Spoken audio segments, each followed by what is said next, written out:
Hello everyone, welcome to the Life Sketches channel. My name is Emily, I'm 45 years old. All my life I've been a woman for whom everything was in its proper place. At least that's how it looked from the outside. With my long brown hair and green eyes, people often describe me as a strong, elegant, and balanced woman.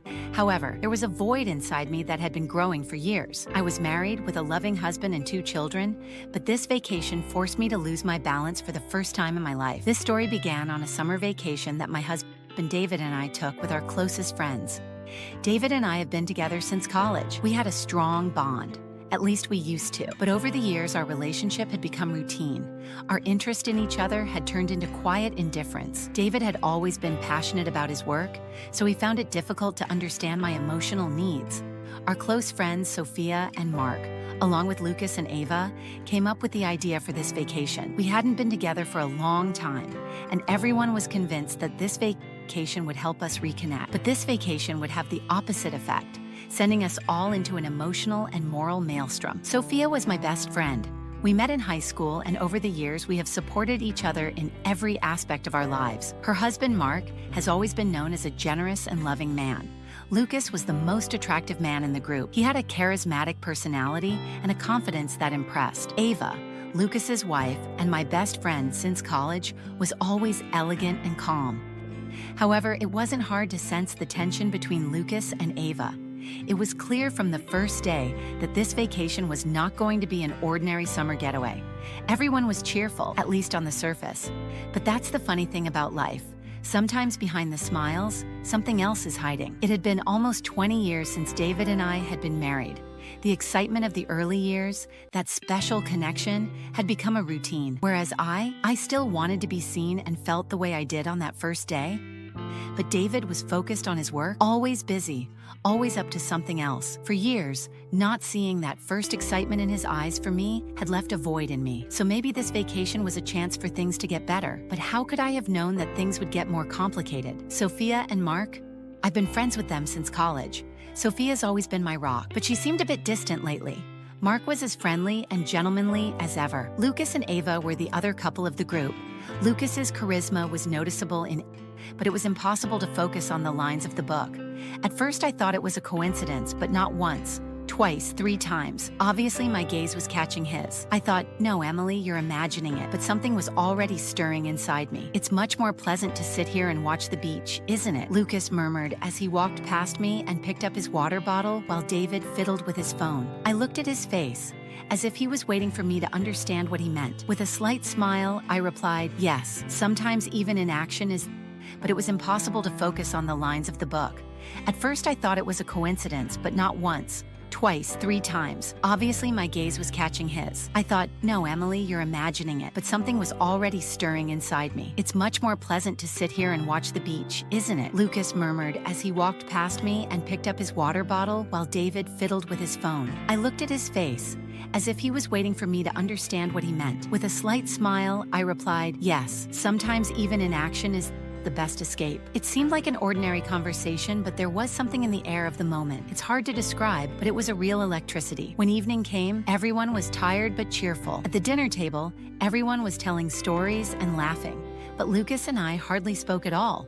Even the silence between us was so intense and full. When dinner was over and everyone went to their rooms, I sat on the porch for a while. Sitting on the porch that night, I couldn't quiet the thoughts swirling in my mind, and even the slight chill of the wind couldn't quell the strange heat inside me. Lucas's glare, David's indifference towards me, everything was overlapping, pulling me into a vortex, but I couldn't explain what was happening or why I was so affected. Nothing had started yet, but it was clear that something was about to change. Even my dreams that night told of this confusion.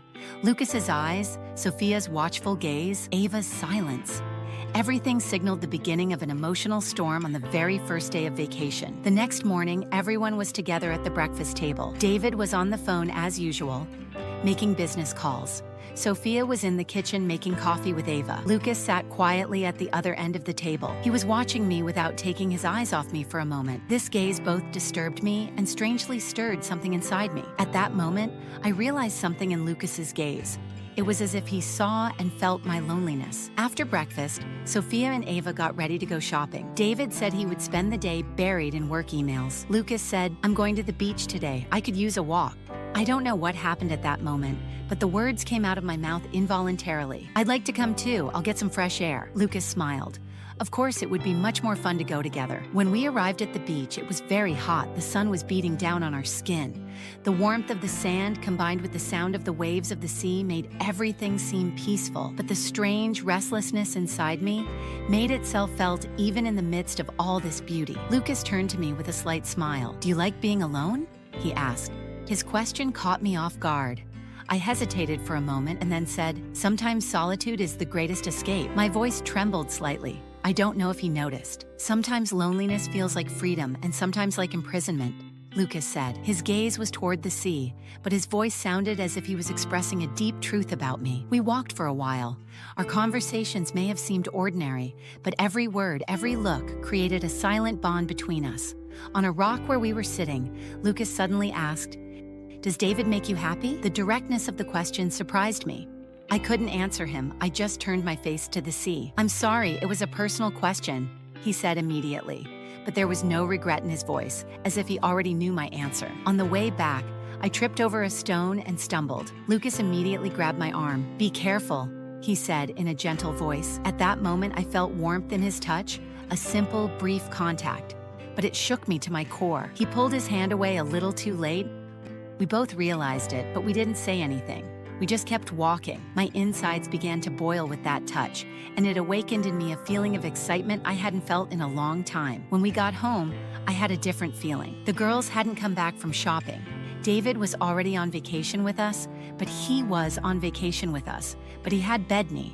His spirit hadn't come with us from work. Lucas came into the kitchen after a while. "Can I help you?" he asked. I nodded. "Sure, you can chop the ingredients." As he stood next to me, every movement, every breath made me more nervous. As he passed behind me in the kitchen, I suddenly felt his breath on the back of my neck as if he was sniffing my skin, and my insides were on fire. I turned to him and we locked eyes. In that moment, time seemed to stop. Lucas smiled slightly, but there was something in that smile, guilt and a secret desire. Anyway, we prepared dinner. The table was incredibly tense for me. People were talking and asking questions, but I had nothing on my mind but Lucas's emphatic breath. My brain was literally at a standstill. After dinner, when everyone had retired to their rooms, I decided to have a glass of wine on the veranda. Lucas came up to me quietly. "Isn't it peaceful here at night?" he asked. "Yes," I said, but my voice was shaking slightly. Lucas was silent for a moment, then leaned in slightly and said, "Emily, I've been wanting to talk to you for the last few days, but I can't find the right words." "Lucas, this vacation, it's gotten a little weird," I said, but my words sounded more like I was confessing something to myself than talking to him. Just his presence made me feel very strange.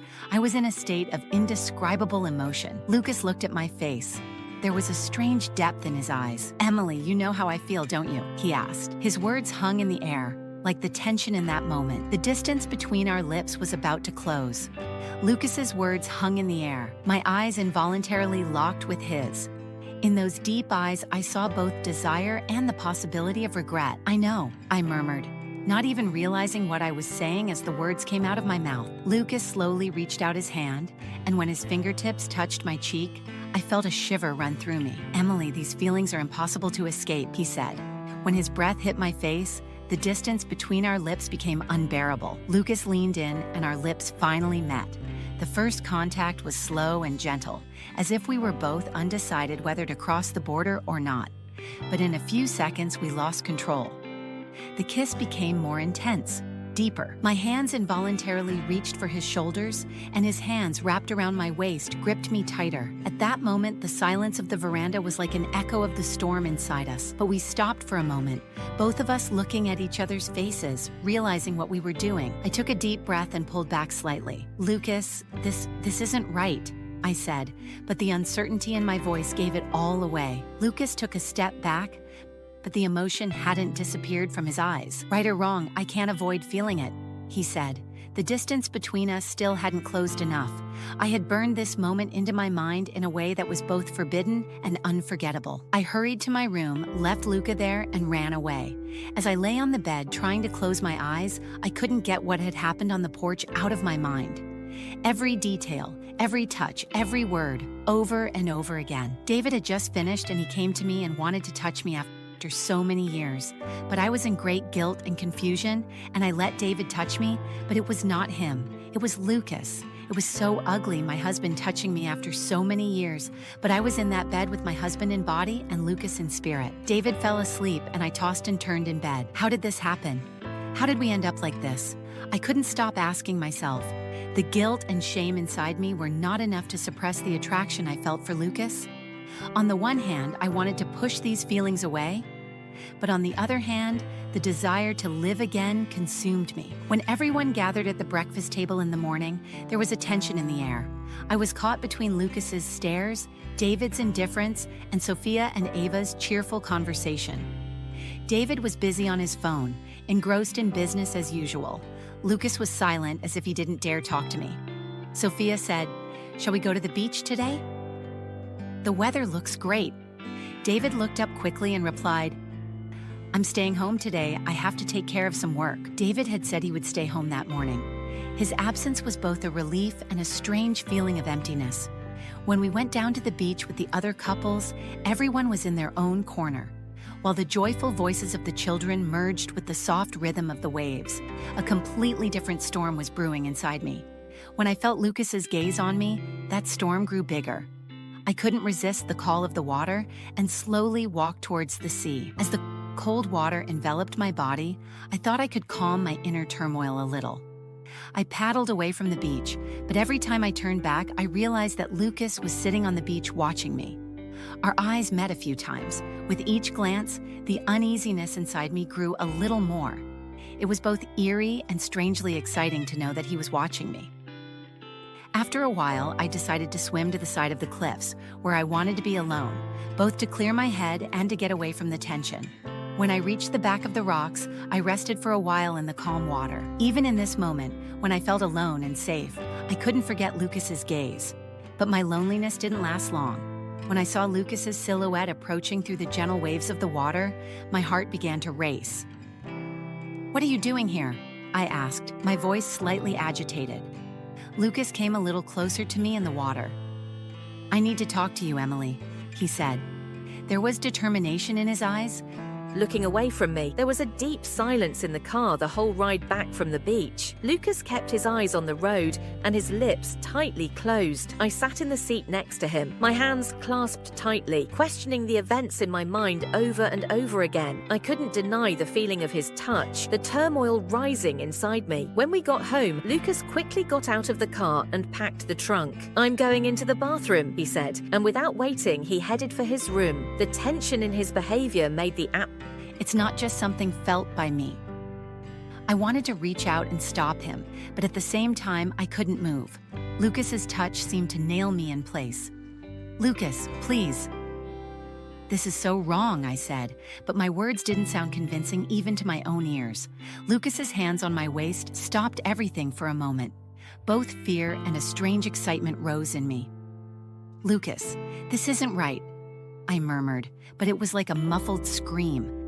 As our lips came closer together, it was as if even the waves of the water stopped. I wanted to push myself away, but my body wouldn't let me. I gasped as Lucas's hand slid lower than my waist. Every fiber of my being felt his touch, and a voice echoed in my head, screaming that I had to stop. But I couldn't silence it. The water was like a veil hiding everything around us. When Lucas's lips lightly touched my neck, all the walls inside me crumbled. My hands involuntarily went to his shoulders and everything seemed to be out of reality. Suddenly, under the water, he peeled off the bottom of my bikini with his hands and took me in his muscular arms. It was incredible. It was as if I had become the young Emily of my 20 years. And in this indescribable indescribability, I was living a moment at the peaks of happiness with Lucas. Just then, I noticed a shadow behind us. The feeling that someone was there broke the spell. Lucas must have noticed the same thing, because he turned his head slightly to look. When we saw Sophia in the shadows, our blood ran cold. It was clear from the look on her face that she understood everything. Sophia's stunned look was like she was nailed to the spot. Lucas and I looked at each other and quickly left, trying to hide our waterlogged hands as we recovered. "Emily, let's go back to the beach," Lucas said, his voice shaky and low. I wondered how long Sophie had seen us, if she could see everything. The distance was so far away. God, how could this happen? As these thoughts echoed in my head, When we returned to the beach, the others didn't seem to notice us. But Sophia was sitting quietly on her sun lounger, occasionally glancing at us nervously. Those glances caused an earthquake inside me. I wonder what she really saw. The question gnawed at my mind. Lucas seemed nervous too. When he tried to talk to the others, his voice was lower than usual and his expression more tense. Everything was very quiet on the beach that day. Sophia's silence created a tension like waiting for a volcano to erupt. I tried not to make eye contact with Lucas, but at the same time I couldn't stop thinking about what Sophia would do. At dinner, the tension increased. Everyone was trying to act normal, but Sophia's occasional glances at Lucas gave everything away. As I sat at the table, my heart was pounding. David was clueless, and the other couples continued their conversations. But in my world, everything was a screaming mess. After dinner, I wanted to go outside before everyone else and take a breath on the porch. The air was heavy and hot, but the weight inside me was much heavier. Just then, Sophia came up to me. After standing silently for a while, she finally spoke. "Emily, I saw what happened today," she said, her voice calm but firm. I gasped. "Sophia, it was a misunderstanding." I interjected, but my voice was shaking. "It was just a momentary thing. We did something wrong, but it's not that important." Sophia raised her eyebrows, anger and disappointment in her eyes. "Emily, you don't think I'm stupid, do you? What I saw was not an innocent moment. I saw both of you, and that's not true," she said, her voice heavy but not rising. "Sophia, look, it's not what you think," I said, but I didn't believe my own words. Everything got out of control, but it didn't really mean anything. Sophia stared at me. "Doesn't it mean anything?" she said sarcastically. "Emily, David is my husband's best friend. Ava is our best friend. Imagine how everything would fall apart if she found out. Do you really realize what you've done?" Her words deepened the regret and fear in me. Sophia's anger and disappointment in me was obvious, but at the same time, I was overwhelmed by my attraction to Lucas and my inability to resist this false relationship. Sophia looked at me for a moment longer, then shrugged her shoulders and went back inside from the porch. At that moment, the weight inside me felt a little heavier. I didn't know if Sophia would keep this secret, but I was sure that things would never be the same again. I couldn't sleep through the night, Sophia's words echoing in my mind. I couldn't believe how fast and out of control everything had gotten. Fighting both the fear and the attraction I felt for Lucas, I made my decision in the morning. I had to talk to Lucas. We had to figure out where this connection with him was going and plan how to handle what Sophia had said. It was still dark, but the first rays of the sun were on the horizon. I quietly left the room and headed to the porch. I took out my phone and texted Lucas. "Come out, we need to talk." Within 10 to 15 minutes, Lucas came out on the porch. He was wearing a thin sweatshirt. His hair was messy, but he still looked impressive. When he looked at me, I saw both concern and curiosity in his eyes. "Emily, is everything okay?" he asked, his voice low and careful. I shook my head and whispered, "No." "Sophia talked to me last night." Lucas's face suddenly tensed. "What did she say? What did she see? Did she talk to anyone?" he said, his voice shaky but still trying to stay calm. "He just said he saw us on the beach and thought something was wrong, but he hasn't told anyone yet," I said, averting my eyes from his and looking down at my shoes. But Lucas, he was so angry I don't think he'd keep it a secret. Lucas took a deep breath and took a step closer to me. "Emily, look, whatever happens, we can get this under control. We can talk to him again, we can calm everything down," he said, his voice firm. But even those words didn't ease the fear inside me. "It's not just about Sophia, Lucas," I said, my eyes welling up, but I was trying hard not to cry. "What happened? Was it just a mistake? Or—" I paused, but my words hung in the air. Lucas took a step closer, looking into my eyes. "No, Emily, it wasn't a mistake, at least not for me," he said. His voice was both soft and firm. "What I feel for you, it's not just a momentary attraction. I think about you, I want you, and I can't deny it." His words both frightened and deeply moved me. Knowing that Lucas really felt this way about me stirred my heart. I knew that this connection with him had to stop at some point, but at the same time, the fact that he was so honest drew me to him even more. "Lucas, this isn't right, but at the same time, I can't stop it," I said, my voice shaking. I couldn't hold back the tears. In that moment, the distance between us completely disappeared. Lucas took my face in his hands and looked into my eyes and said, "Emily, I want you." And I can't change that. Our lips met once more. This time deeper, more passionate. This time it was a kiss of love. We were kissing without breathing. We were completely lost, but at the same time we knew that these moments were wrong. When the kiss ended, we were both out of breath. Lucas took a step back and said, "Emily, whatever we do, I can't deny it." On the way home, we walked without speaking. The silence increased the tension between us.